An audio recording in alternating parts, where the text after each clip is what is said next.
Today we're going to continue working on this packet that we've been dealing with polynomials.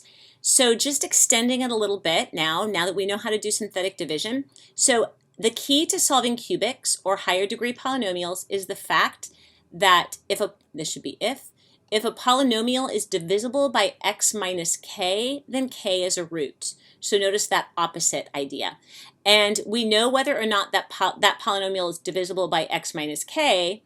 If it is, then when we get a remainder of 0. So we know that we're going to get a remainder of 0 if we do synthetic division. And if we get a remainder of 0, then we know that x minus k was a factor. So we call that the factor theorem. So a polynomial has a factor of x minus k if and only if, which means it goes both directions, f of k is 0. So for example, when we were looking at f of x equals x cubed minus 3x squared minus 6x plus 8, it had a factor of x minus 1. So by the factor theorem, that meant f of 1 was 0. If you plug a 1 in, you're going to get 0. Or it goes the other way. If you know f of 1 is 0, if you know that to be true, then x minus 1 has to be a factor. So we're going to make use of that when we do some problems today. We also have something else called the rational zero test, or the PQ test, which is going to sound complicated. Well, in the box it sounds complicated. As a matter of fact, I'm just going to go right down here to a problem. So because it's actually pretty easy to do. Find the roots. So suppose you're asked to find the roots and their natures, as well as factoring f of x equals x cubed minus 5x squared plus 2x plus 8.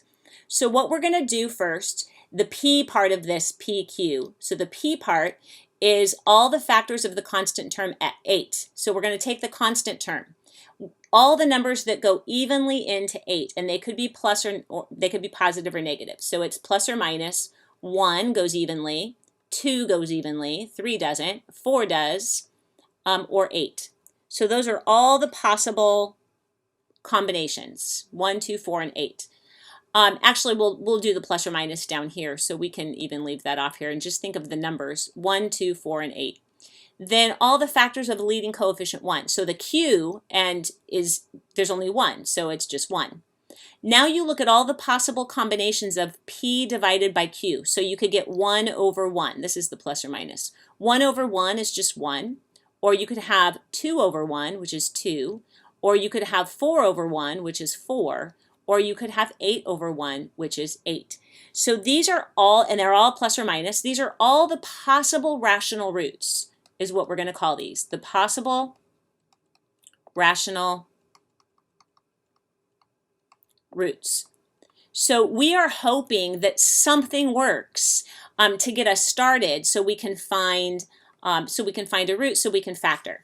So you do a little bit of trial and error. So I'm going to start by trying a 1. So if I try a 1 and I do synthetic division, so I'm going to bring down a 1, and I see it's not going to work. I didn't get 0. So that's not it. So I'm going to try a negative 1.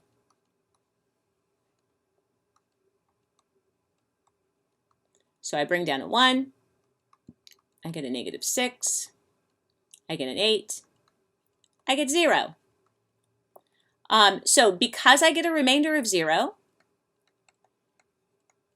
this tells me negative 1 is a root, which tells me x plus 1 is a factor. Okay? And then my depressed polynomial, so right now I've got it as x plus 1 times x squared minus 6x plus 8. Now I have to attempt to factor this, and it's factorable with a diamond problem. It's going to be a negative 4 and a negative 2, because if you FOIL that, you'll see that you get the results. So let's see, what were we asked to do? Find the roots. Okay, well, I have the factored form, the roots, and we're also asked find the roots and their nature. So we have 3 real, rational roots. They are -1, 2, and 4. So I have 3 real rational roots. Okay, so that's how you would go through and do that.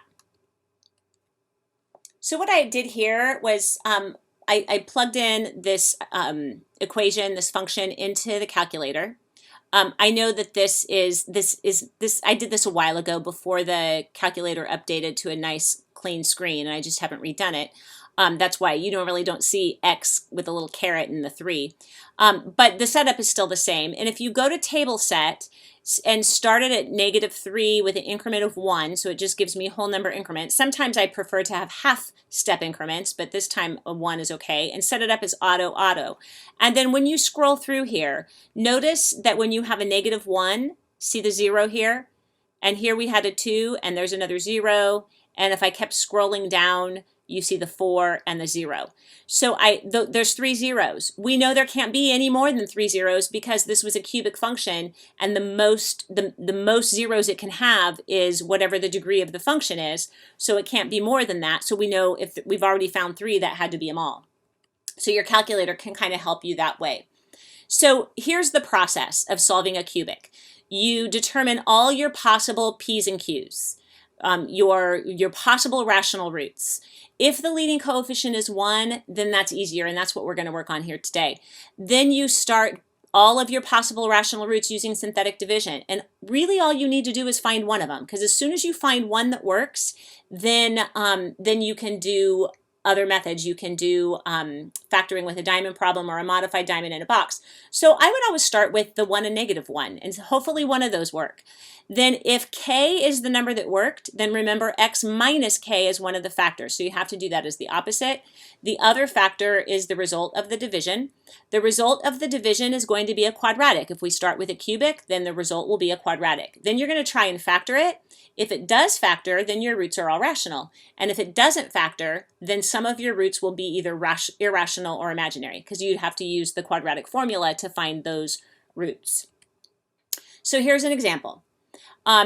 We're going to take f of x equals x cubed minus 8x squared plus 21x minus 18. So I'm going to start with my possible rational roots. Now remember, it's like having a 1 here. So to get my p's, I'm going to have the p's, we're going to have, and they'll all be plus or minus, so we're going to have the roots of 18, or the factors of 18. So we get 1, 2, everything that goes into 18 evenly, 3, 4 does not, nor does 5, 6, and then we're going to have 9, and 18. And since the q's are just 1, then we're going to have our p's over q's, our possible rational roots, are going to be plus or minus 1, 2, 3, 6, 9, and 18. So now we need one to get started. So I'm going to let you do this. I'm going to let you go ahead and take your calculator and type the function in. All right? Then, because I'm going to let you use your calculator to help you find the first 0. So if you go second table set and set it up so it's auto, and you have whole number increments, and then go to your table and find a 0. Okay, so I see right here that 2 is a 0. I also see that 3 is. Okay, but you're only using this to get you started. So I'm going to use the 2, and that was, just to kind of help out a little bit, so you don't have to, I know you guys can do synthetic division and get 0 for an answer. So we're going to do that. So I'm going to start with a 2 since we found one that works, and we're going to fill in a 1, a -8, a 21, and a -18. Now, since we already know this works, we know we're getting 0 as a remainder. If we don't, we did something wrong. So I'll have a 1, a 2, and I add, I get -6. Here I get -12. And when I add there, I get 9, and then I multiply, I get 18, and I get 0. Okay, so that's good. That's what I'm supposed to. So then that means I know that x minus 2 is a factor. And I also know that x squared minus 6x plus 9 is a factor. Well, this is complete factorization, so I'm going to try and factor this some more, and you can do that just with a regular diamond problem. So this is going to be a -3 and a -3. So then my factorization looks like this: x minus 2 times x minus 3 quantity squared. If you wrote it out as x minus 3, I suppose I could live with that. So that's my complete factorization. So my roots, I have a 2, which is rational and real. And I have a 3, which is rational and real. And you could either repeat it, or I'm just going to say multiplicity of 2. Now, are there any other roots? I mean, it's a 2, a 3, and a 3. We're done because that would be actually 3 of them, and we had a cubic function, so we can't have any more than that. So the next one, possible rational roots. Because this is a 1, when I do my p's over q's, the q is just 1, so it's going to be plus or minus 1, everything that goes into 16, 2, 4, 8, and 16. So these are the numbers that would work, possibly. Those are the possible ones. So I would do synthetic division with one of those to get started, or I'm okay with you using your calculator. So using the calculator, and then if I go to my table, I can see 2 works. All right, so I'm going to go with 2. So I have a 1. There's no x squared term, so I need to put a 0 in there, and then a -12 and a 16. Remember, we already know we're going to get a remainder of 0. So I have a 2. I add, multiply, add, multiply, and I do get 0. So that means that x minus 2 is a factor. And then I have x squared plus 2x minus 8. And if we factor that, you're going to get a 4 and a -2. That would work. So I get x minus 2, x plus 4, and we have another x minus 2. So I'm going to write that as x minus 2 quantity squared times x plus 4, which means I have a 2 is rational and real, and that's a multiplicity of 2. And we have a -4, which is also rational and real. So that's what I would do. I still expect to see the synthetic division, so I don't want you to just go through here and pull out all the other zeros. You need to show the work. So I'm letting you use your calculator to help you get started. So for the next one, again, all the ones we're doing today all have a 1. The Q part is just a 1. So we're only having to deal with this 8. So we get plus or minus 1, 2, 4, and 8. All the numbers that go into 8 evenly. So I set this up already. I put it into my calculator, and I'm going to use my table to help me find the first one. And to go up here, I see -2 works. So notice I saw that how this was set up, I didn't see any here, so I went the other way. So I know -2 works, which means, so I'm going to do synthetic division with a -2. So I'm going to have a 1, a 6, a 12, and an 8. Remember, we should get 0 as our remainder.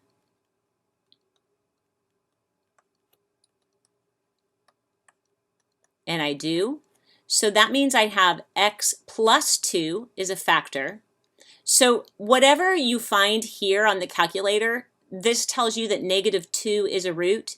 You don't do the opposite when you do synthetic division. You do whatever, because you are doing synthetic division with the root, with whatever that was. It's when you write it as a factor pair, or when you put it into factored form, that you're doing that opposite. So here we have x squared plus 4x plus 4 when I take my coefficients and put that back in. And then if I do this with a diamond problem, a product of 4 and a sum of 4 is 2 and 2. So I end up with x plus 2 times x plus 2 times x plus 2.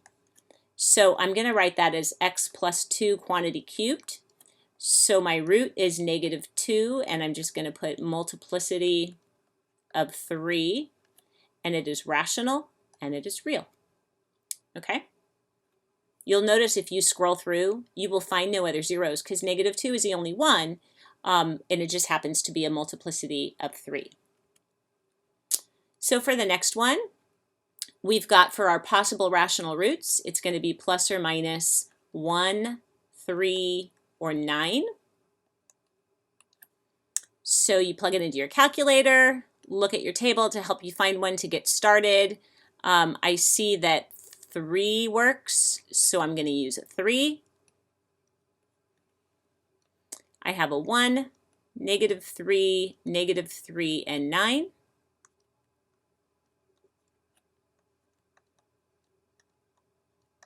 So we end up with x, 3 was a root, so x minus 3 is a factor.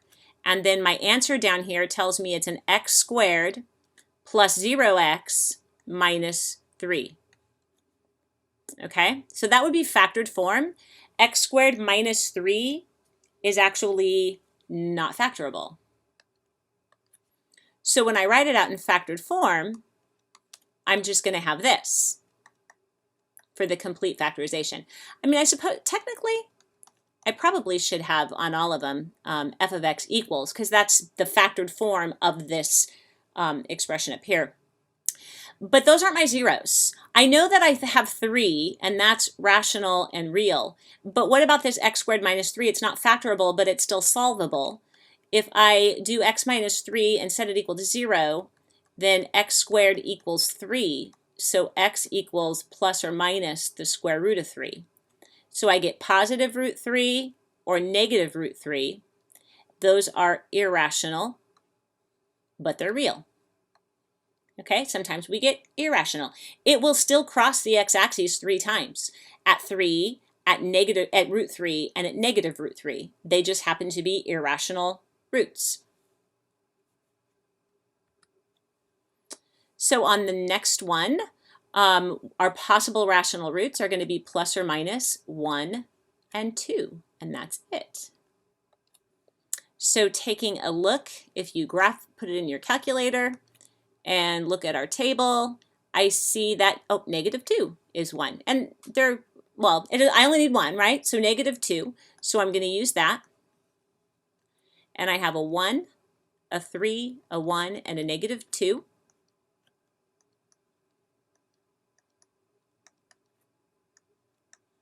So that means if -2 is a root, then x plus 2 is a factor. And my answer down here gives me an x squared plus x minus 1. And if you take a look at this, if you try this with the diamond problem, it's not factorable. So we're going to get f of x equals x plus 2 times the quantity x squared plus x minus 1. So that's completely factored. But now we need to find the root. So I know one of them is -2, and that is rational and real. So to find the other one, x squared plus x minus 1 equals 0. It's not factorable. So I'm going to do the quadratic formula.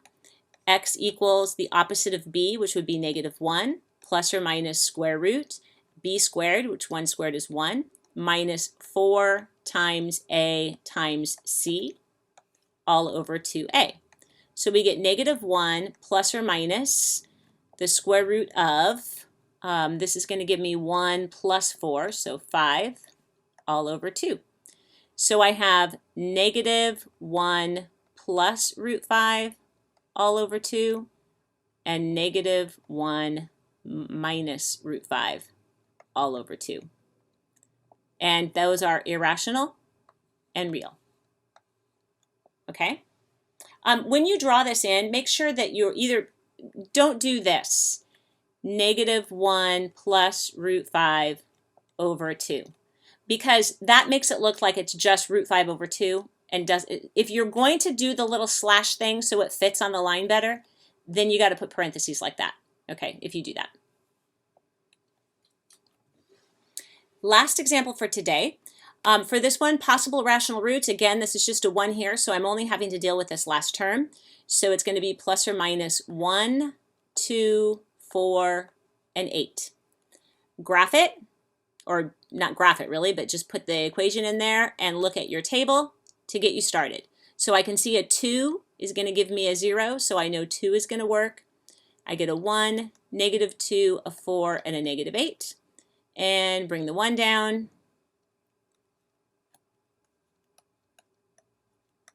So I end up with, if 2 is a root, then x minus 2 is a factor. This would be an x squared, so I have 1x squared, 0x plus 4. So that is not factorable. Even though they're both perfect squares, it's not a difference, and there is no formula for the sum of two squares. So I get x minus 2 times x squared plus 4. And again, I'm going to call that f of x equals. Problems in your textbook, I think, call it p of x for polynomial. Doesn't matter. So I know that 2 was a root, and that is rational and real. And now I have to work on that x squared plus 4. So if I set x squared plus 4 equal to 0, I don't have to use quadratic formula since there's just an x squared. I'm going to do x squared equals negative 4. So x equals plus or minus the square root of negative 4. And the square root of 4 is 2. But the square root of negative with a negative 1 is I. So I get plus or minus 2i. So I have a 2i and a negative 2i. And those are both imaginary. But for this one, the possible rational roots, now we have a number here and a number here. So we're going to take the p's. So the p's come from this 6, so so we have a 1, a 2, a 3, and a 6. And the q's come from this number in front, so we get a 1 and a 2. So my possible rational roots are going to be my p's over q's. So I'm going to have a possibility of 1 over 1, which is 1. Or I could have 1 over 2, which is a half. Or I could have 2 over 1, which is 2.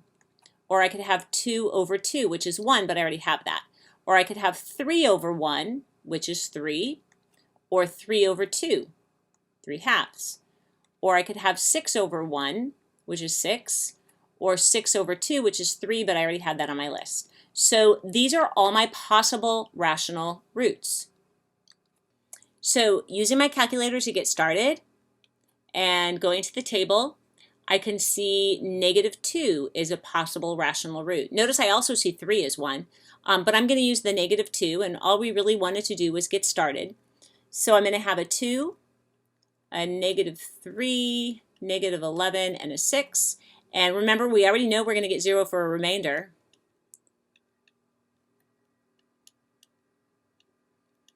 And sure enough, we do. So that tells me that x, if negative 2 is a root, then x plus 2 is a factor. And I also have 2x squared minus 7x plus 3. So now I have to try and factor this. So that would be a modified diamond in a box if it's factorable. So I would have a 6 and a negative 7. So I would be looking at, let's see, a negative 6 and a negative 1, and then you'd have to do a box. So we would have 2x squared and a 3 in there, and fill in a negative x and a negative 6x and a negative x. I can pull a 2x out here, which makes this an x, which makes this a minus 3, which makes this a minus 1. So I get x plus 2, 2x minus 1, and x minus 3. So that's my complete factorization. So f of x equals this.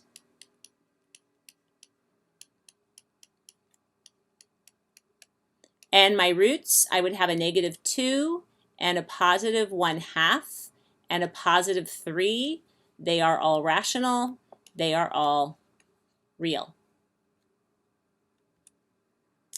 So for the next one, remember that we have our p's and q's. So our p's come from here, so it's plus or minus 1. So we're going to have, for the p's, we have just the 1, and for q, we have the factors of 4. So we have 1, 2, and 4.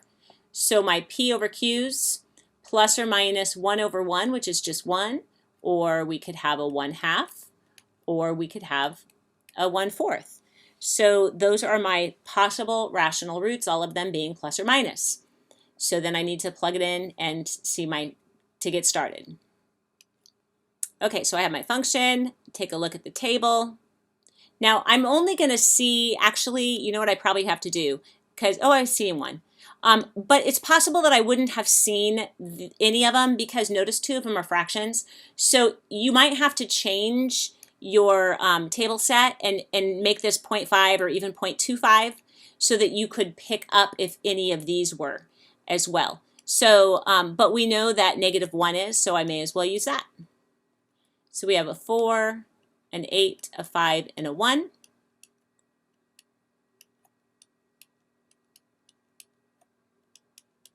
Okay, so then -1 is a root, so x plus 1 is a factor. And here I get 4x squared plus 4x plus 1. And if we try a modified diamond in a box,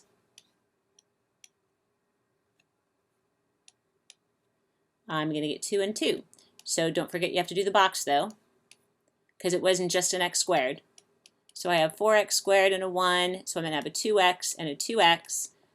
Pull out my common factors. So it looks like I get f of x equals the x plus 1 that we found, and then this results in 2x plus 1 quantity squared. So notice that's my 3 zeros, so -1 is rational and real, and -1/2 with a multiplicity of 2 is also rational and real. Here is our last cubic function. So the p's for this one are just plus or minus 1, and the q's plus or minus 1, 2, 4, and 8. So when I look at my p's over q's, I'm going to end up with plus or minus 1, because that'd be 1 over 1, or 1 over 2, or 1 over 4, or 1 over 8. So if the plus or minus 1 doesn't work, then I'm going to have to adjust my table when I do that. So here's my function. Let's take a look at our table. And, oh, I'm going to have to mess with this then. So let's switch it to 0.5.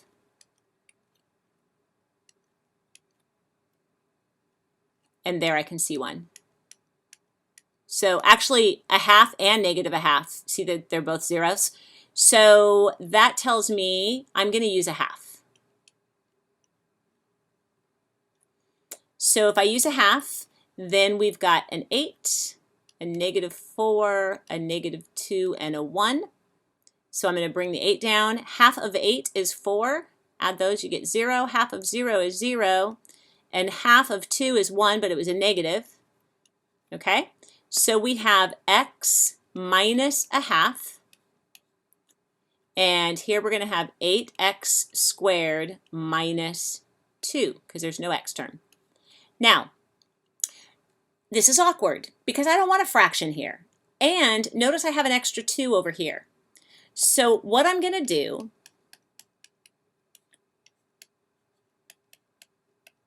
is I'm going to factor out a 2. So take a 2 out, factor out a 2, and then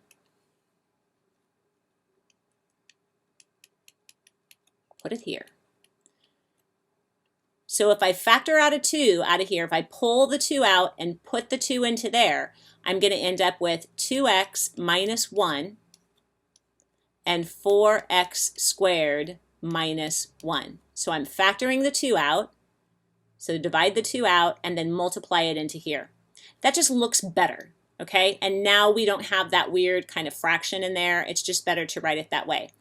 Then I'm not done factoring yet. This is the difference of 2 squares.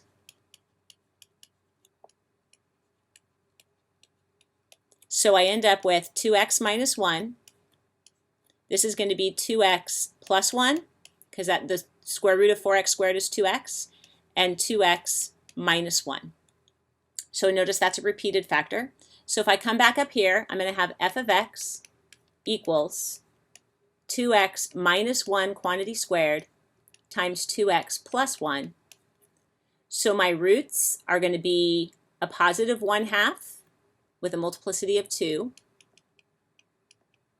and that is rational and real, and a negative 1/2, not a multiplicity of 2 on that, rational and real. And that is now it for cubic functions.